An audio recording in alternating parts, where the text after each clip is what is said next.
एक अर्जुन सरजुन नाम के दो शिष्य कबीर साहब के थे। वो काफी दिनों के बाद 2-3 वर्ष के बाद वापस आए थे, कहीं बाहर गए हुए थे। वर्ष भर के बाद आए होंगे, 1 वर्ष के बाद वो बाहर से आए। हमने इन बातों में नहीं उलझना चाहिए कि 3 वर्ष के बाद आए या 4 वर्ष के बाद आए या 1 वर्ष के बाद आए। हमने ये इस कहानी कथाओं को थोड़ा सा समझना चाहिए, इसका उद्देश्य क्या है बताने का, इन लीलाओं के करने का क्या कारण था। जब वो वापस आए अर्जुन सरजुन कुछ दिनों के बाद, तो सभी व्यक्तियों ने जो गुरु विमुख हो गए थे वो कहते हैं, भाई अर्जुन सरजुन गुरु जी ने तो कमाल कर दिया, भाई गलती कर दी, चाड़ा कर दिया, हम तो कितना जोगे नहीं छोड़े उन्होंने। वो तो एक वैश्या के लड़की के साथ ऐसे ऐसे किया, उसने हमने मना भी करा पर हमारी नहीं मानी भाई। और गुरु जी तो अब वो गुरु जी नहीं रहे। अब वो अर्जुन सरजुन कहने लगे, रे मूर्खो, तुम्हारी जुबान कैसे हिल रही है प्रभु के प्रति, तुम क्या बोल रहे हो, तुमने तुम्हारे अंदर तो काल प्रवेश कर गया है, क्या कह रहे हो तुम नादानो, वो परमात्मा आए हैं, अल्लाह है स्वयं। ये नहीं हो सकता। 1 ने कहा, 2 ने कहा, 3 ने कहा, 10 ने कहा, 100 ने कहा कि नहीं यकीन होता है तो आज भी देख ले, लड़की के घर बैठे पाएंगे वह उस वैश्या के घर पे। अब अर्जुन सरजुन भी वश हुए कि भी देख लेते हैं चल के, क्या कारण है। अब जब देखा ना अर्जुन सरजुन पहुंचे उस वैश्या के घर के सामने, कबीर परमेश्वर बाहर आंगन में चारपाई पर बैठे, वो लड़की पैर दबावे। अभी अर्जुन सरजुन अपने आंखों देख लिया, अब उनके भी मन में मलिनता आई और वो देख करके आगे चले गए। फिर वापस आई मच्छी करके, कहने लगे, सतगुरु आपने यहाँ नहीं बैठना चाहिए था दादा, ये तो एक नीच जाति का बदनाम औरत का घर है।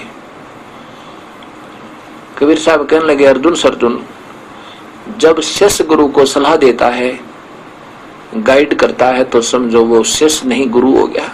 तुम तो बेटा मेरे गुरु बन गए, अब तुम मेरे शिष्य नहीं रहे और जाओ तुम अपने घर में और बनोगे कुत्ते और गधे, और जब पता लगेगा तुम्हें।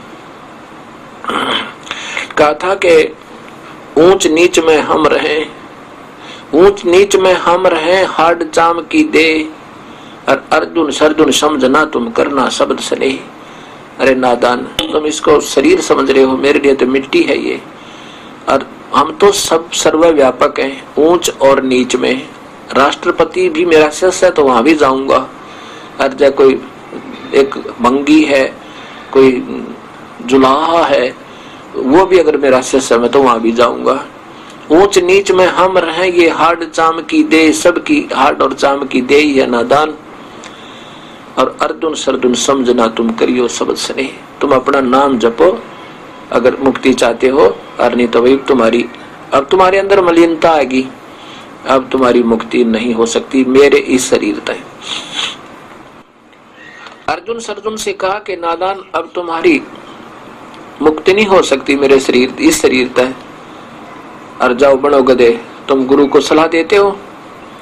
अब वो पुण्य आत्मा थी, समझदार थे, उसी समय चरणों में गिर गए, अक्षमा याचना की, बहुत रोए फूट फूट कर, प्रभु हमारे से गलती होगी। कबीर साहब कहते हैं, जब तो मैं तुम्हें भगवान नजर आऊं था, जब दुनिया के दुख दूर हुआ करते, अब क्या भगवान बदल गया, तुम्हारी बुद्धि मलिन होगी, किसी ने तुम्हारा अंतःकरण खराब कर दिया। अब जैसे शीशा होता, मिरर जो दर्पण, उसमें हमारा अगर वो ठीक है ना दर्पण, तो हमारा चेहरा जो का तो दिखेगा जैसा है, और यदि उसमें कुछ मलिनता आ जावे, अंदर नीचे से उसका कुछ खराबी आ जावे, तो ये मुख जो है टेढ़ा मेढ़ा दिखाई दिया करे, मुख वैसा ही है लेकिन वो दर्पण खराब हो गया। ऐसे ही जब अंतःकरण जीव का मलिन हो जाता है, उसको वो परमात्मा तो संत भी बुरे लगा करें। तो अब तुम्हारी मुक्ति इस शरीर से यूं नहीं हो सकती, क्योंकि तुमने अब वो भाव बन नहीं सकता जो पहले श्रद्धा थी। अब दोनों बहुत रोए, फूट फूट कर रोए प्रभु, क्योंकि उनको याद आ गया कि सत्संग में सुना करते कि ना जाने ये मनुष्य शरीर फिर प्राप्त हो ना हो, कब होए, और फिर पूरे संत मिले ना मिले, ये सत भक्ति मिले ना मिले, इस सब बातों का विचार करके बहुत रोए, बहुत रोए, रुदन मचा दिया कि प्रभु हमारा कल्याण करो, दया करो दाता, हम पापियों पर गलती होगी दाता, हमारे जचत नहीं थी, हमें यकीन तो नहीं हो रहा था, लेकिन 1 ने 2 ने 10 ने 100 ने यही प्रमाण दिया दाता, बुद्धिहीन जीव हमारे में कमी आई जाती है, आप तो जानी जान हो, बख्शणहार हो, दयालु हो, हमारा कल्याण करो मेरे दाता। कबीर साहब ने कहा भाई ठीक है, इस शरीर से तो तुम मुक्त नहीं हो सकते, चाहे कितनी बात बनाओ, चाहे अब मुझे तुम कुछ नहीं, वो स्थिति में नहीं जान सकते, उस लेवल में नहीं समझ सकते, और जब तक गुरु में पूरी श्रद्धा भगवान के तुल्य नहीं होगी तो जीव मुक्त नहीं हो सकता। तब कबीर साहब ने कहा भी ठीक है, कुछ वर्षों के बाद मैं फिर कहीं प्रकट होऊंगा और वहां पर अपनी कोई पुण्य आत्मा, कोई संत तैयार करूंगा, उस प्यारी आत्मा से तुम उपदेश ले लेना, फिर तुम्हारी मुक्ति हो जाएगी। और मैं दिल्ली से 30 किलोमीटर 30 मील की दूरी पर पश्चिम में कहीं भी आ सकता हूं। फिर वो कहते हैं प्रभु आप कब आओगे? अभी समय लगेगा, सदियों बाद आऊंगा। सदियों बाद आओगे दाता? हे मालिक फिर हमारा उद्धार कैसे होगा? हे परमात्मा तब तक हमारा शरीर नहीं रहेगा। कबीर साहब ने कहा कि ये मेरी रजा होगी, तुम्हारा शरीर लगभग 200-250 वर्ष तक रहेगा। तो इस प्रकार जब वो काफी वृद्ध हो गए, उनकी आयु अर्जुन सर्जुन की उस समय 20-25 वर्ष की थी, 20-22 वर्ष की।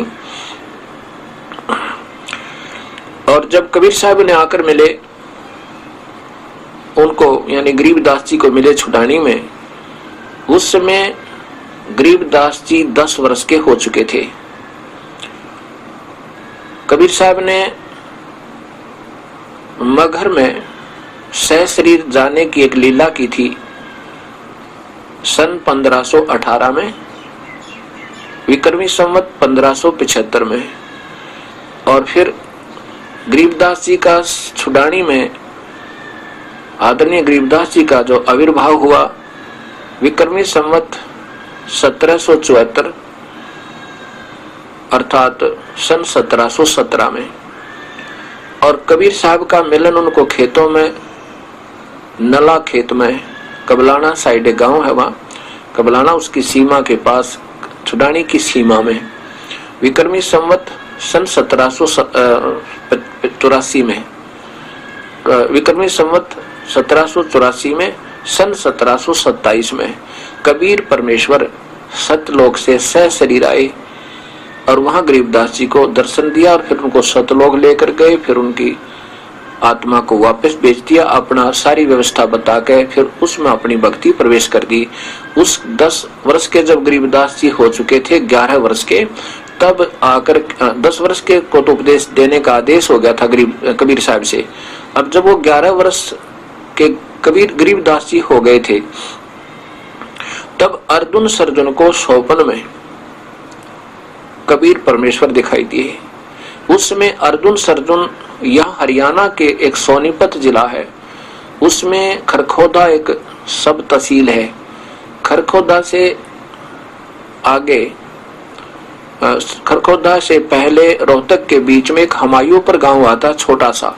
उस हमायूंपुर गांव में वो अर्जुन सर्जुन आकर रहने लगे थे। उनका शरीर बहुत पुराना हो गया था, बहुत बूढ़े हो गए थे। वहाँ एक सेवक था उनका, उस सेवक को उन्होंने वहां रहने लगे थे कि यहाँ 30 किलोमीटर, अंदाजा सा 30 मील यहाँ बनता है दिल्ली से, तो यहाँ शायद प्रभु रहते हों, आएंगे कभी, इस उम्मीद में।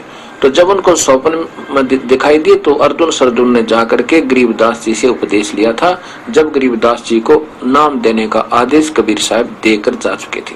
ऐसे अर्जुन सर्जुन का उद्धार हुआ और वो बाकी 64 लाख अपना जीवन खो गए, जो प्रभु से विमुख हो गए।